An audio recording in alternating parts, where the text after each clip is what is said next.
is whenever there's a good, there's a bad. When there's a yin, there's a yang. How many times do I say that every year? But nevertheless, I already talked about the good ones. Now let's balance the scales with showcasing the most unpleasant aspects of movies, which is the movies that insult your intelligence, the ones that make you angry, the ones that give more despair than hope. And you know what? This year apparently had a little bit of an abundance of that. Not all of them is because I picked them. And like always, there are some picks that are unconventional considering my taste, and honestly, I can't blame them. Trust me, guys, that I was wanting to put Sonic the Hedgehog 3 on this list, mostly because of the James Marsden thing, but hey, I'm not that spiteful, just in case. But let it be known that these movies, I had a much easier and fun time listing them because a lot of the bad ones really stand out this year. Which, in a way, it could have been welcoming, but not all the time.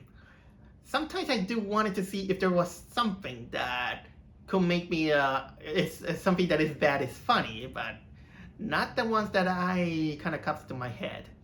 But you know what? I've been dragging this long enough. It's time for me to talk about the best and worst movies of the year. And like always, there's the honorary mentions. The movies that they're terrible, yeah, but they didn't make me angry or sad enough to dread the state of movies in this day and age. So let's go with the most dishonorable mentions of the year. Let's start out with numbers. The first dishonorary mention. I gotta say, I got a kind of like an explanation of why this movie is there, even though its whole library, it kind of deserves the same spot. But not this year. I wanted to play fair, and I just had to go through with it.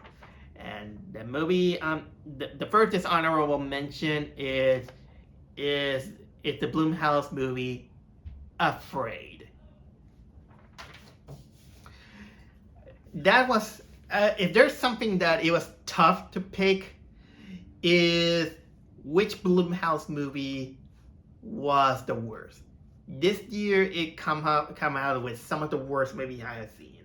And that includes Night Swim and Imaginary. And there's one more, but I'll get to that. I spoil it ahead of itself, but doesn't matter. But here's the thing. These movies should have been, in the same spot. They should be sharing the spot. Night Swim, Imaginary, and Afraid are basically the worst of any Blumhouse movie. But in terms of incompetence and rage-inducing, I had to go with Afraid. All three movies, they lack coherency, they lack story, they lack appeal. They're all boring. It's not even scary. The scares are really mediocre. The reason why I put Afraid is that Night Swim and Imaginary are awful, but at least they stick to what they are. But Afraid, it wanted to make a statement on the horror of artificial intelligence, and it almost never do that. It cements the horror mostly after the half point, and it drags onto this whole boring thing. It is so PG and all this BS about technology that if I just put me to sleep. It is, and considering that they have the actor who from Harold and Kumar, and I know that he tries his best, but man, I'm gonna be I know that we are kind of like, especially for artists, it's a bad thing that we are now, in this day and age about artificial intelligence. And you know what? Movies about the cautionary tale about these has been done to death. There's even a Disney Channel movie. I think it was called Robot House. I forgot about it. I forgot about it, but it has kind of like the same idea, but this one, it's almost all over the place, and so it kind of makes you feel like this movie really was made with artificial intelligence, and it becomes a hypocrite by just saying that, hey, we're gonna make a movie about the dangers of artificial intelligence. They brought you the most tame salad of that. Well, there are. I just want to say that there even AI can write something better than this, but you know what? I'm not gonna be on that. I think this is a discussion for some other time. And you know what? I know the dangers of artificial intelligence, in which it makes people even lazier, like the writers of that movie. Number 2. You're gonna be there soon enough, Disney, but I had to put it. And the movie is Moana 2. Funny thing, while making the list, I was on the verge of putting the Garfield movie into it, because the Garfield movie sucks because it doesn't understand the Garfield character. But I decided to forgive it. Well, not exactly forgive it, because it's more like I wanted to put the bone on Disney, and on hindsight, that makes this movie worse. Moana 2 could have been higher, but I know it is. I have bigger fish to fry. But in the sense that this is a movie that it was supposed to be a TV series, and you can see the half-baked story, the half-baked characters, and the gall that wanted to be to make a sequel out of probably the most overrated of all of the modern Disney movies. It shows. Yep, I said it. Moana is overrated. Moana, but I'm not saying that the first one is bad, but I didn't get I don't have too much love to it. Like I said, I mostly remember it because it was the last Disney movie before my grandmother passed away. But the thing is that I don't find the character of Moana interesting. I found her bland and boring, and she has some of the worst use of water bending I can ever think of. It's a character that it's a little bit too pacifist for my taste. That's the thing. And Moana 2 kind of makes this character a little bit worse, in which they try a little bit too hard on trying to make her character and her group of characters likable, but her action kind of more comes up as a little bit inept and with a very, very anticlimactic scene, the horrible use of the villain, in which they showcase this villain that they build it, but well, he's nothing. Yeah, with the songs, very forgettable. I don't remember any of it, and you know what, people, let's stop saying that the animation looks great, because it isn't. When you pay attention, it's not that great. You want to see great animation, there's Flow and the Wild Robot. Disney is still stuck on the same boring kind of aesthetic, and it does. I know that say water is hard to animate. Yes, it is, but you know what? At least it looks the same like you see in many other movies. Like the water is no different from what I see in Final Fantasy X. So there it is. It is. So honestly, yeah, Moana 2. It only get its money because people, they say, oh, Disney Princess, well, let's watch it. But we gotta be blunt. Moana 2, it's not good. It's not good. This one goes down down the drain like a dirty toilet. Number 3. Remember that I said that there was another Blumhouse movie that I wanted to showcase? I don't remember who was Blumhouse. Maybe, you know what? Probably it is. Yeah, I don't remember much. But my third dishonorable mention is Tarot. Tarot, I admittedly, I like it a little bit better than the other 3 Blumhouse movies, Imaginary, Afraid, and the other one. But it goes there mostly because of the whole horribly, how can I say, wasted potential. Because me as a guy who played the Shin Megami Tensei games and the Persona games, I'm very familiar with the Tarot a little bit.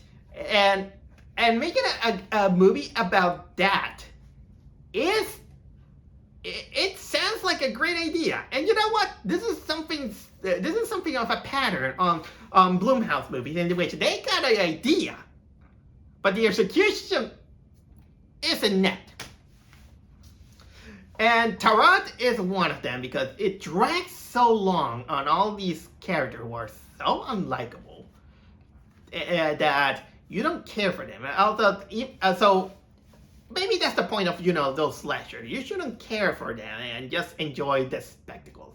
And not even that, because it's a slug that inconsistency that they bend the rules until almost like nothing happened. And there's kind of like this but what makes the movie collapse is basically the ending, in which it has one of the best and probably one of the worst moments of the movie. I'll say the best because the scene which involves the magician is actually the best part of the movie.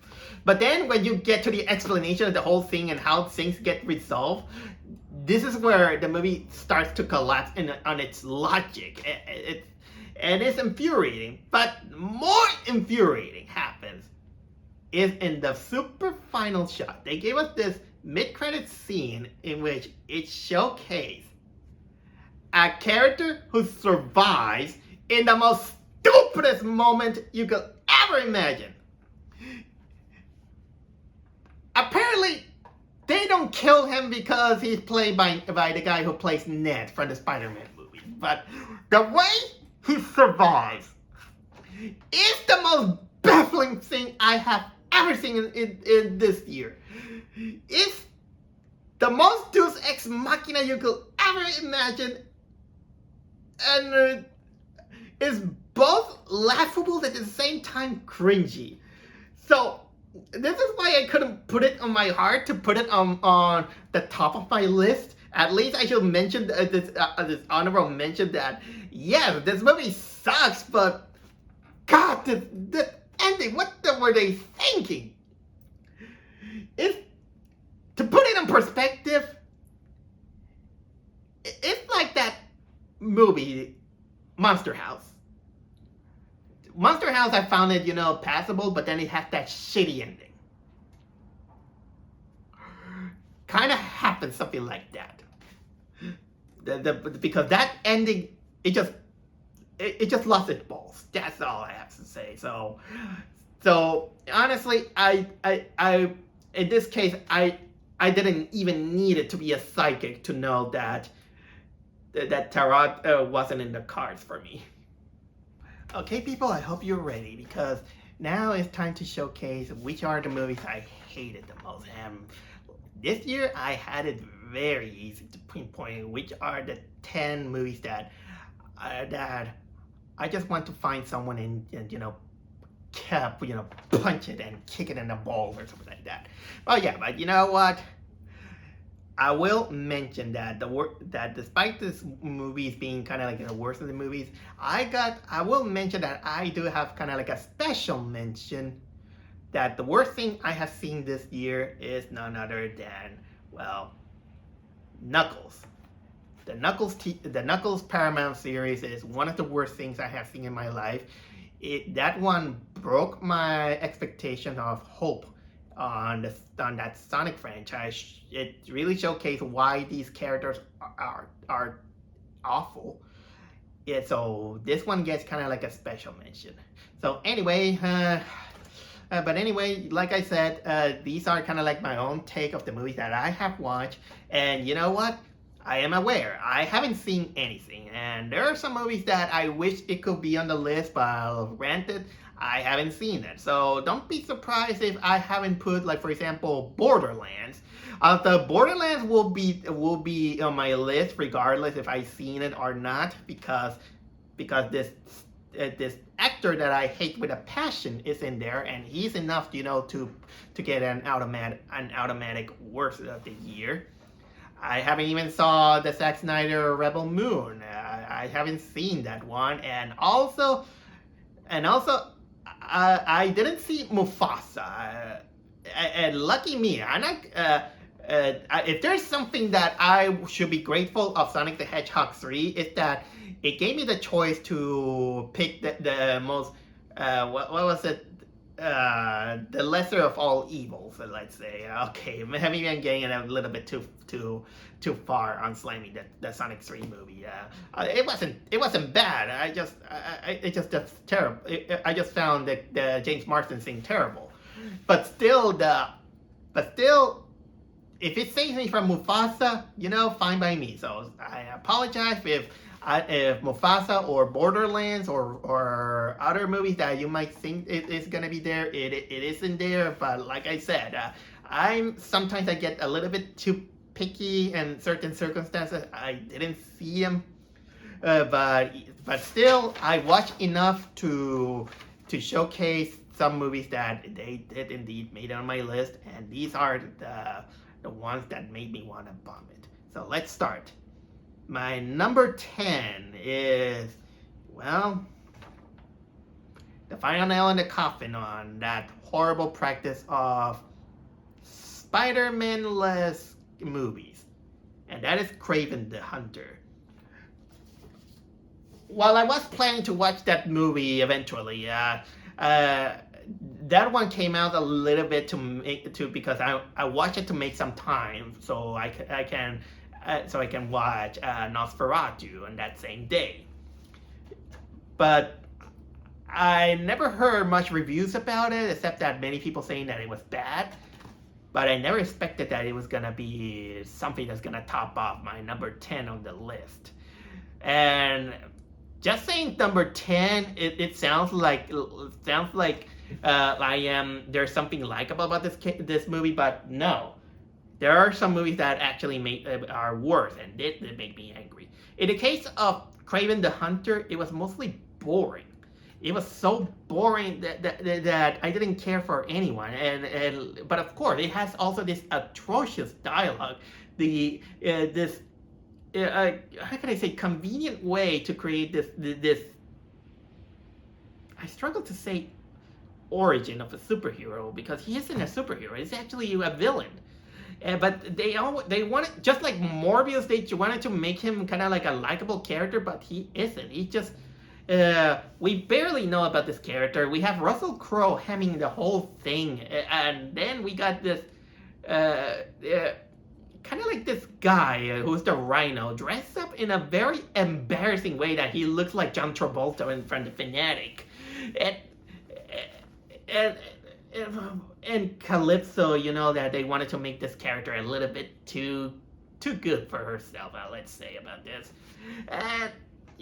But man, almost didn't care to the point that I just fell asleep. But then when I started to pay attention to the movie, I got kind of like lost. It's directionless. It doesn't even know what it wants to be. And it shows that there was almost like no passion, no charisma. And honestly, I pity for the people who thinks that this movie is kind of serves as something laughable, because honestly, for the few chuckles that the movie kind of got from the common audience, I don't think that was worth. That was worth the trophy hunt. What was it? Achievement. So no, Kraven the Hunter, no. Number 9. This is a movie that actually made me very angry, mostly because of the whole hallmarky kind of style of omitting the facts, and this is kind of makes me. This is kind of brings down my reason why I actually don't like biopics most of the time. The movie I'm talking about is Arthur the King. I never intended to watch that movie. I just went there because I wanted to try out the Regal mystery movie theater experience, in which you just pay $5 and you'll get a movie about obviously they're not gonna showcase the most anticipated. It's gonna showcase the kind of like the most run-of-the-mill, or let's say the side dishes, just the side dishes, and the movie I got is, of course, Arthur the King. I just sat there, and there were some moments in which there was something kind of like off on the way it was executed, on how they claim that this is kind of like a real life event. And during the movie, while I was investigating the facts of the movie, it got me angry.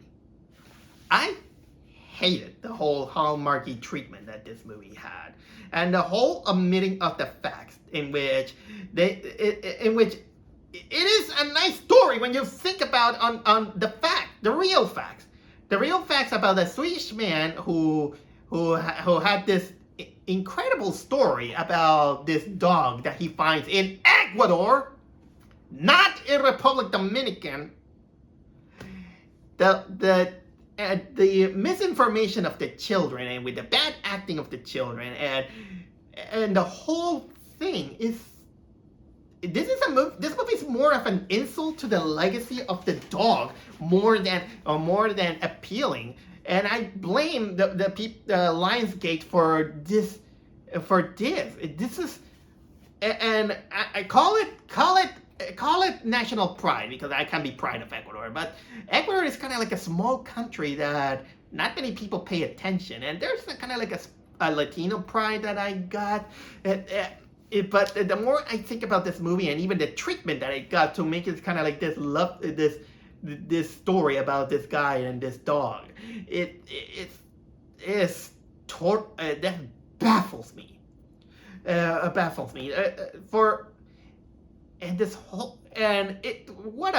the gall that at the end of the movie they showcase the picture of the real life people, when this movie is filled of lies, lots and lots of lies. And because they're so, and because it only gets the audience like this expression, because it's so manipulative, because they have a dog, it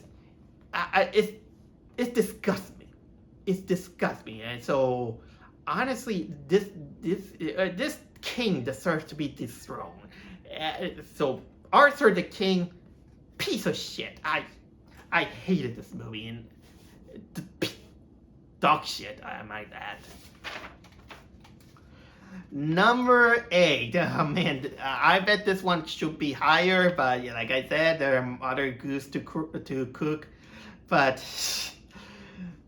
if there's a movie that is a little bit more, that it impressed you more, that there is kind of like a misguided passion what it was trying to do, then you should see number 8. Number 8, Argyle. I only like the first Kingsman movie. The second one sucks. I never saw the third one.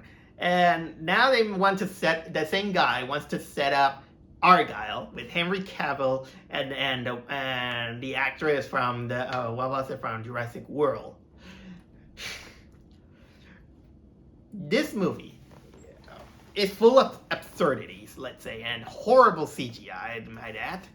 But the absurdity, it comes out, with a story that many people think that this is probably another kick in the nards for Henry Cavill, who, the poor guy, he's probably suffering the Superman curse, in which now he's finding a hard time getting Hollywood, well, let's say acceptance, considering that a lot of people support him. I do. He's a good actor.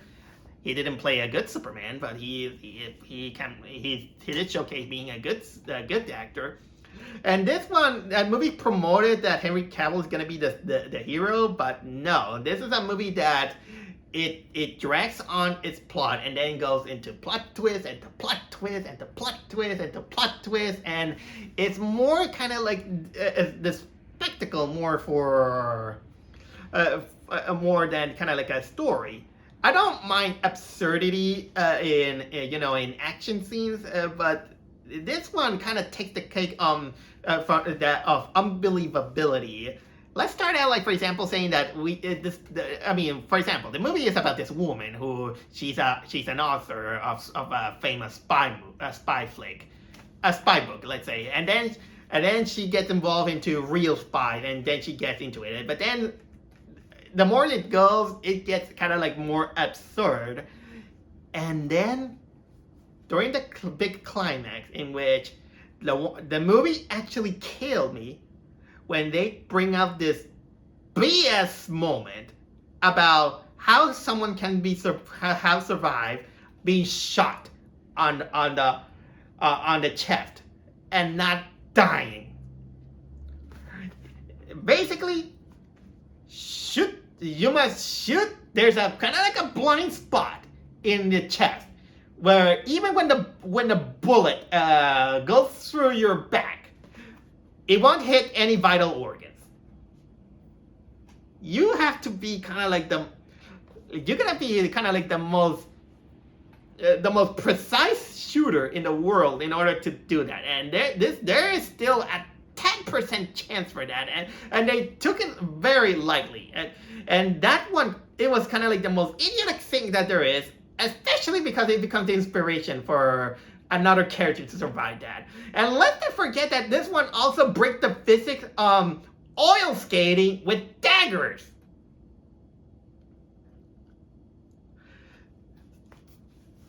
So yeah, Argyle is probably one of the most baffling movies, worst movie I've seen this year, and you know what? The more we forget, we can't call this movie case closed. Number 7 is that one. Let's say that I am grateful that because of this movie existence, it led me to a better one. So let's not say that there's always a silver lining for this one. But still, I have to agree that one of the worst movies I've seen this year is The Crow, 2024. This is your third, Bill Skarsgård. This is your third and on my list. At least you made 2 good ones that I can acknowledge you, but you don't always succeed because you have this one to blame.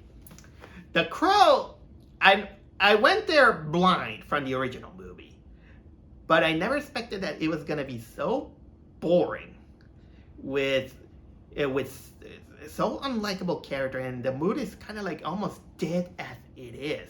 And I've been hearing, people saying that during that time I haven't seen the original, and people were saying that hey, it's good, it's great, it's a great, and this movie is an insult to the original and even the comic. So I pop it out. I watched the original, and they were right. The original Crow was magnificent. I love it. It's so much that this is why I got my inspiration for my costume for Halloween, because I wanted to showcase that this is a better movie compared to this other one, and it's indeed the insult. The original Crow is a tragic tale with and a guy goes vigilante against very nasty people. It shows some of the goodness from our characters. There's a purity on their love, and they're pretty much nice people. But this new version, let's make them junkies. They only meet each for like a week, and they have kind of like this idiotic plot about some murder that is videotaped on a smartphone, and then instead of running away, they get killed unceremoniously. And then because they keep hammering us that there is a purity of love, even though they don't show it, because they're mostly junkies. There's no love with drug induced emotions.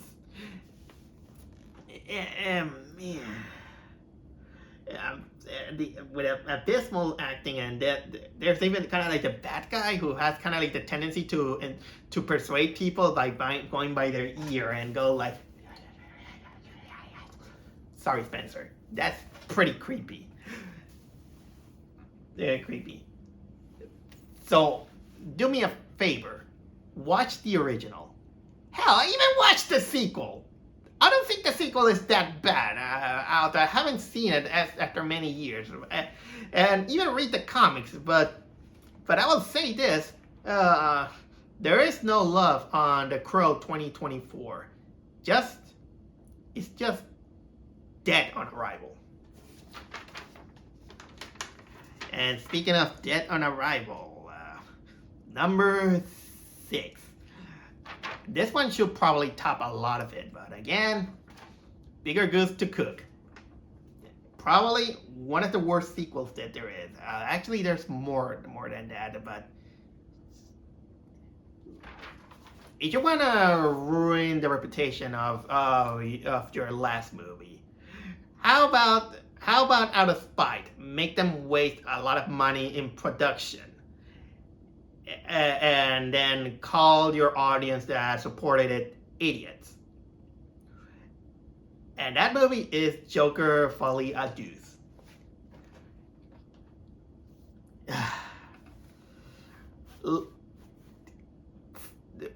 You know, considering some things that are happening in the world, the first Joker movie did cause an impression and leave a lot of people in fear. And sometimes, well, let's say that there are some things that are strange, that reality is stranger than fiction in a way. But I never took the first movie a little bit too seriously. I thought it was good. I admit that. I understand the controversy, and if you don't like it, I understand. But let's say that the first one has kind of like this big, heavy subject. But then came the second movie, in which they kind of say that it is a movie that wasn't necessary, and the director didn't even want it to do. He was forced to do it, and it shows. The whole it's almost like the total reversal of the other movie. You get Arthur Fleck, it's the so-called Joker, being in jail for the most of the movie, and then the movie decides that it wants to be a musical with very awful music that I swear that most of them are covers. I don't know most of them, but they're mostly covers. And all this is because they have the excuse of Lady Gaga. Lady Gaga, whether you like her or not, let's say that she's my older alternative, because the other alternative, we got Margot Robbie, which I think she sucks as Harley Quinn. This one is no exception, and then we have kind of like this courtroom drama that is mostly exposition of the whole of the first movie, and Joker basically just is kind of there. There's a musical segments, which drags on and on and on. Unlike Wicked, in which, yeah, some of the musical kind of drags, and the musical, I forgot to mention that I like the music from Wicked, but this one, no, there is ambition and some scenes, but all this leads up to this ending that is pretty much a knife to the people who supported it. And it kind of it was like, what was in your head? And so the guy who we thought he was Joker wasn't the Joker. I mean, yeah, the Joker was always an enigma. But in this way, now we see a guy degrading from the first movie, and it's almost like this is kind of like the stigma of legacy characters. They're on the top of the world, but sooner or later, age and sometimes the disappointment of life, it plummets them down to almost a nobody and let the new generation go. And this one is insulting. And I think I did fail to mention that in the last one, that there is a scene in which he get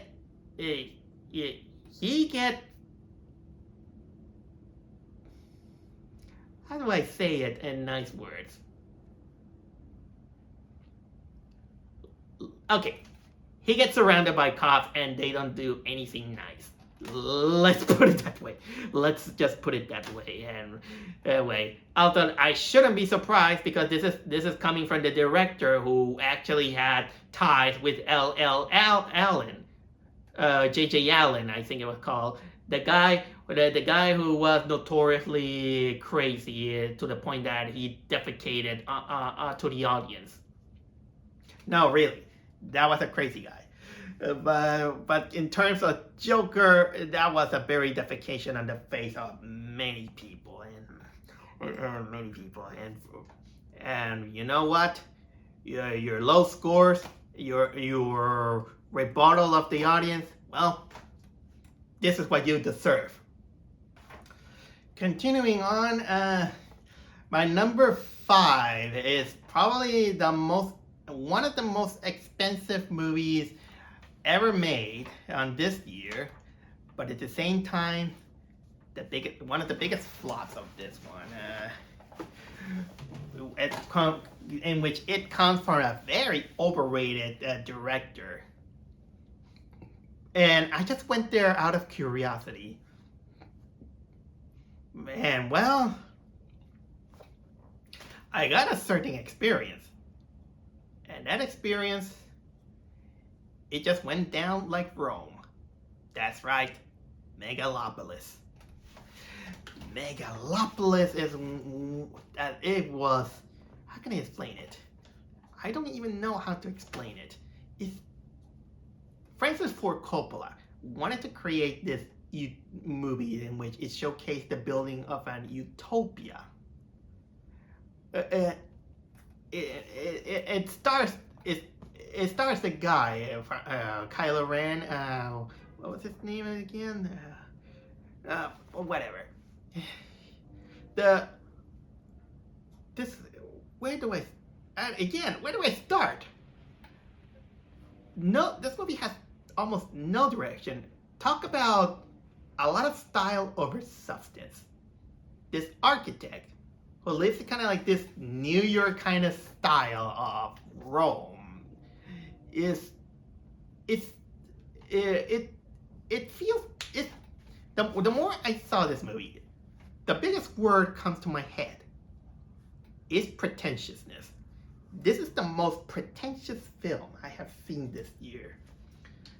Although there are more that are kind of like pretentious, but this one is pure artsiness, but with no substance.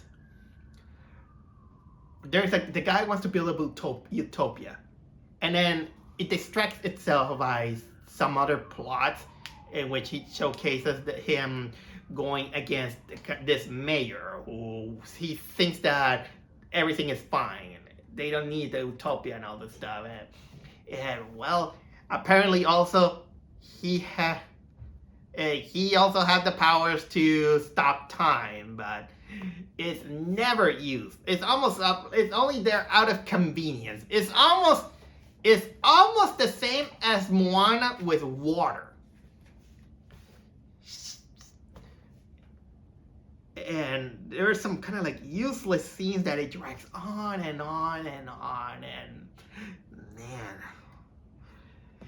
man, I kind of almost forget this movie because it kind of deserves. But of course, to put the pinnacle of pretentiousness, there's even a scene in which the aspect ratio of the movie kind of cuts short. And then we see the actor, kind of having this speech, this monologue that I was like, where does this come from? And then I kind of noticed that this is a moment in which a higher actor in the audience or someone on the staff of the movie theater will come out and then try to talk with him by giving a question. So he could be kind of like pretending that he's on how could I say, in a real life press conference.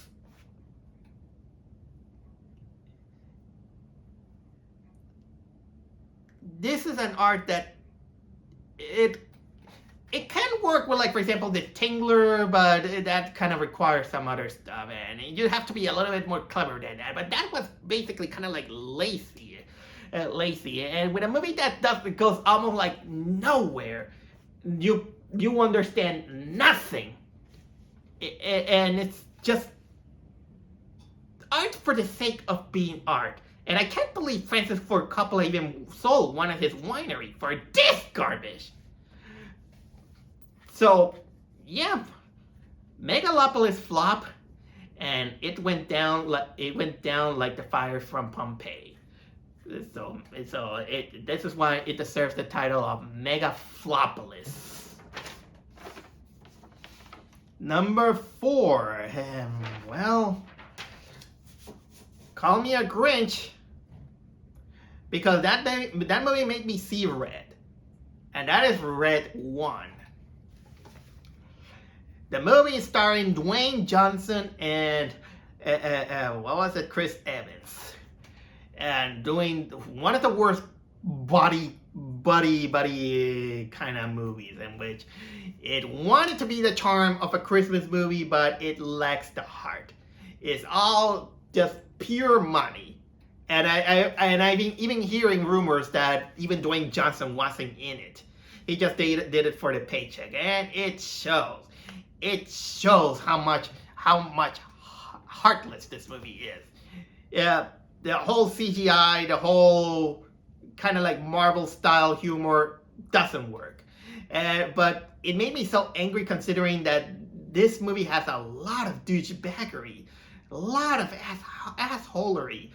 Even I couldn't get into the arc of the Chris Evans character, who plays kind of like one of the most unlikable leads I have ever seen. Even that supposed child is terrible. We don't cement it. They're not characters. They're just archetypes. They even have the worst character switch for the Krampus. It's just a very badly written Care Bear story, in which just because you add Christmas, it wants to feel like you have to feel jolly or something like that. No. This is one of the worst Christmas movies I have seen, and I've seen Spirited. Spirited also is garbage, but this one, God, and not even how can I say, I will give this movie a little bit of credit that there is something there. There was something, I'm trying to find the good on a world full of assholes, but nothing. It's just pure. This is junk food, adulterated junk food, or you know what? The best way I can describe it, it's like those energy drinks that those YouTubers kind of wants to sell out and saying, "Hey, buy this. This is what These are kind of like the feelings I got with this one. What? Yeah. I even in the review, I kind of failed to mention, the snowman. Oh yeah, there's also the very lazy Deus Ex Machina to showcase that, hey, you can get out of this if you can be nice, which kind of makes the villain's plan really ineffective. So yeah, red one is basically the biggest lump of coal you're gonna get for a Christmas movie this year. Number 3, oh ho ho ho. Grab your pitchforks, but I'm not gonna let myself be pitched. You're gonna hate me for this one, but I hated this movie more than anyone. I don't care what you're gonna say,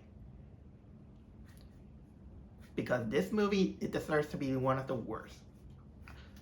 I hated this movie just like I didn't like the last one. I've been warning people about that one. But yep, we are in the top 3. And these are the movies that it made me angry the most. But my third one on the list, this is probably I know that people like it, but I find this people how can I say, they have to revise themselves on their taste. I know I sound a little bit mean, but the whole practice of that franchise is pathetic. So turn on my firewall, but my number 3 is Ghostbusters Frozen Empire. Scratch that. It's not Ghostbusters Frozen Empire. It's Ghostbusters Junior 2, Frozen Empire, which I want to refuse to call it. Oh, you know what? Scratch that. It's the Phoebe Waller movie. It's the Phoebe Spangler movie. And that alone made me hate this movie a lot. I wasn't sure if this movie was going to top it, but the more I thought about it, this movie is everything wrong that I was predicting from their last Afterlife movie. The last movie had the audacity to put an insult to the Harold Ramis character. This is just nostalgia bait in the worst way possible. While Deadpool and Wolverine, they use the nostalgia bait kind of like on a satire level. This one engorged itself into it, and it creates a very piss poor kind of experience for people that are good. That I know that they can be good, but honestly, that kind of makes me question if Ghostbusters was very good to begin with. I mean, I did enjoy the first movie, the second one too, and I watched some of the episodes from the TV series, and they're fine. But I think that we're kind of like in a moment in which I can say that this movie, it comes on par with 2016, with the 2016 one, but in a whole different boat, but in the same level. In this one, how can I say, the story, while there is some potential, it all pretty much centers, and they wanted to idolize this character of Phoebe, who was never a good character to begin with. She's just a carbon copy of Spangler. She has almost like no personality of her own. And they wanted to bring in this awful romance with a ghost. And here is where it kind of jumps into the red flag of that it wanted to be 2016, and they put this character in which understandably she shouldn't be doing things like that, because Ghostbuster technology are dangerous and they treat it like child's play. The new cast is awful. They almost serve no purpose. they're not terrible, I'll say, but let's say that they're too corny for their own good, and they're even overshadowed to the point that they're kind of like meaningless. So meaningless that it's only one to center. They wanted to glorify this Phoebe character to the extreme. They pander this character, and it doesn't help that they had the goal that they keep reusing, of course, the original cast of Ghostbusters, because it shows that this movie can put on his this franchise can't get on his own feet, and they had to rely on nostalgia. Hey, look, we got Ernie Hudson, we got Bill Murray, we got Anne Aykroyd. Hey, look, we got Walter Peck. There's Slimer. There's the Stay Puft Marshmallow guys. It's so reliant on nostalgia that it's abusive. And if it's not that, they just go with pandering with the modern audience. And if it's not that, they just try out with the most idiotic things that there is. In a way, you're treading carefully for me to at least give some credit to the 2016 Ghostbusters, in which that garbage was god awful, but at least try to derail. You know what? Scratch that. Now that I think about it, no, it doesn't. They're on the same. They're on the same level. They're on the same level. This proves that this franchise is a ghost. It's just a ghost of its former self. If you want a good continuation of Ghostbusters, it's not that. Extreme Ghostbusters. I saw the Extreme Ghostbusters a few episodes a while ago, and it still holds on. Extreme Ghostbusters is better. It's better. This garbage is an equivalent as, the Ghostbusters Junior from the horrible seasons from the Ghostbusters TV series. So, and they're still milking the whole thing because there's still people that supports it and don't see what it is. But in my case, this deserves my cold-hearted opinion that this is a frozen empire that deserves to be shattered. Speaking of number 2, we're back with the Spider-Man-less era. You know what I meant. Madam Web. You knew it was gonna be there sooner or later because we all know how much this movie sucks. Although I don't agree with people saying that it's so bad it's laughable, because you know what?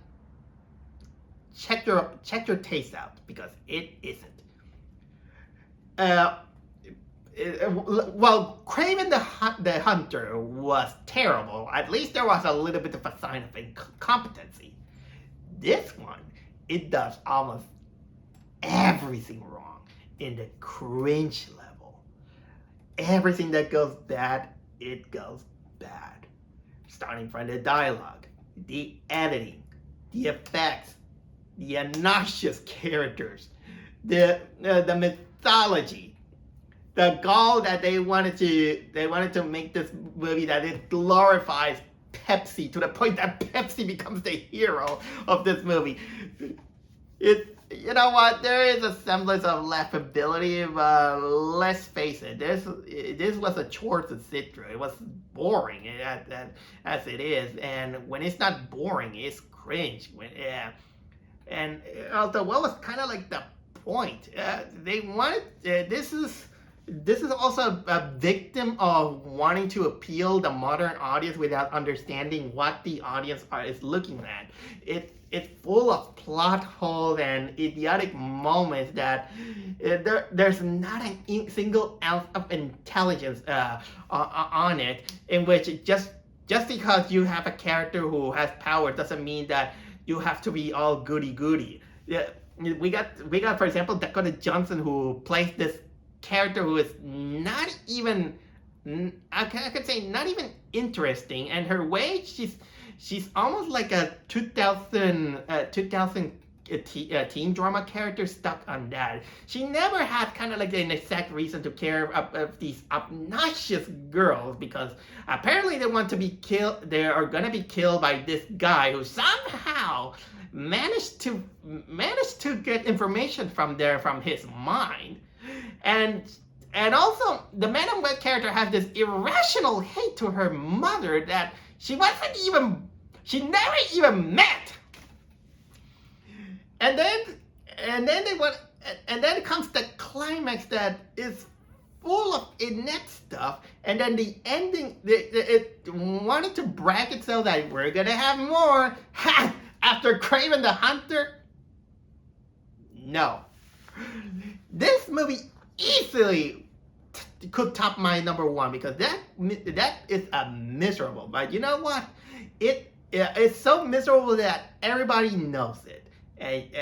Everybody knows it, and people who support this movie, I pity you, because I've seen better movies that have some laugh despite being bad, but this is no laughable manner. This is a movie that doesn't deserve your laugh. It's nothing. So Madam Web, it's just a tangled web of misery that doesn't deserve your praise, and I hated it. I'm on the anger side of the spectrum of anger. But there is one movie. There is one movie that tops it all.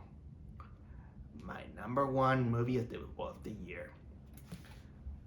For my final pick, not only I have to find a movie that made me angry or had a miserable experience, but it should also be a movie that I consider hostile, dangerous, mean-spirited also comes up. Most of them are mean-spirited, but it should feel all those negative emotions. And once you see it, there's also the ineptitude on cinematography. So, and well, this is gonna ruffle some feathers because of this title, but I will say, but it bears to say it. This is the most hostile movie of the year. My number one worst movie of the year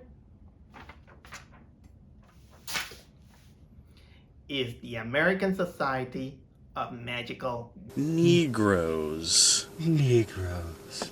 Negroes. I hear Negroes. Yeah, blame it on me on the word, but this is when misguided civil rights goes through. This is what happens when you take Spike Lee too seriously. This what happens when you play an idealist, but instead of being an idealist with common sense, you do it with hatred to a certain kind of people, and you decide to use probably this kind of like likable kind of movie trope / element and turn it into an act of war to make people hate a certain kind of people. And even when that was not the intention, or maybe that was the intention, it still fails as a movie. Taking away the whole ideology that this movie had. Let's put that aside. What we still got is a very uneven, unlikable movie where it wanted to showcase kind of like this theme.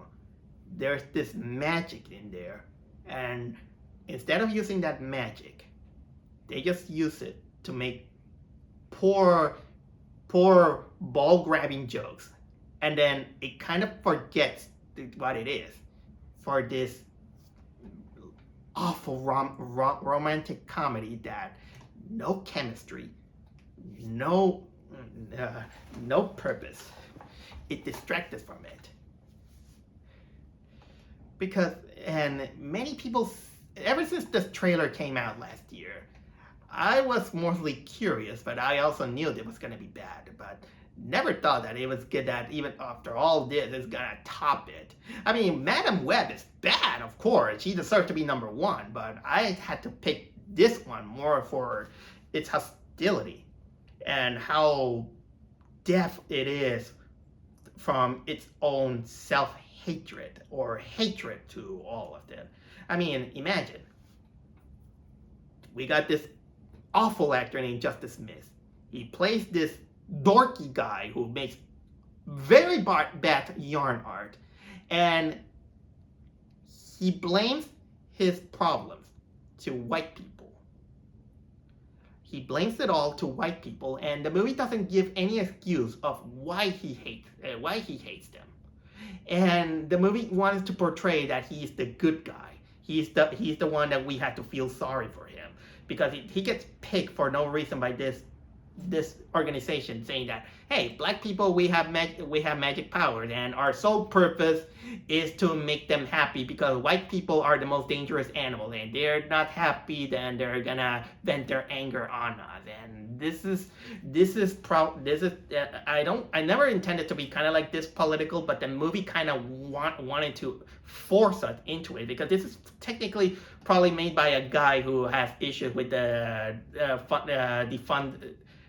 He's kind of like the supporter of the defund the police movement or the other movement here and there, and he just said, hey, let's make this movie telling that we are the victims, and this magical is insulting, and we're gonna make some kind of like a funny thing. And you know what? It isn't. Then comes out, Justice Smith having this romance with this woman who the other guy has the hots on her. The white guy wasn't exactly kind of like the best guy, but he wasn't exactly kind of like treating him bad, like kicking him or blackmailing him or anything. He was just an idiot. But still, they wanted to treat us badly, and then the whole magical Negro thing is forgotten. And apparently the Negroes kind of act like a hive mind, in which if one doesn't do the job, then everyone's beginning to lose their power or something like that. And then it wanted to showcase this aspect in which at the climax he brings out this pathetic speech. It's saying that, hey, why are you looking us down? We black people are marginalized. You don't see me. Me. You don't pay attention to me.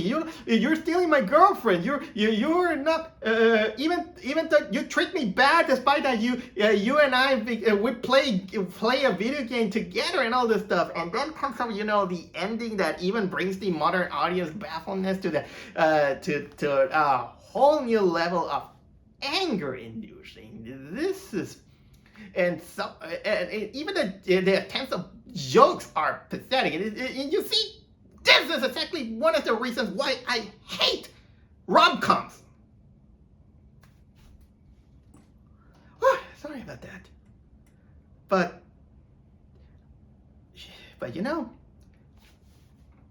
this is a very hostile movie.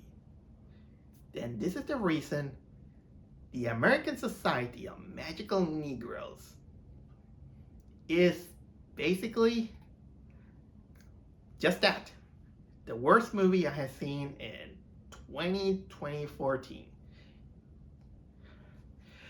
There's, funny thing, I wanted to say something a little bit, how can I say, big, but I don't think this is the kind of channel that I want to go through. But you know what? Let's end this, and let's say that despite those horrible movies, we still have some good ones that I already mentioned. So we have kind of like an interesting set of movies this year. I am not exactly very hopeful in the movie categories, because next year we got Minecraft, that Snow White live action movie, Lilo and Stitch live action. How to Train Your Dragon live action.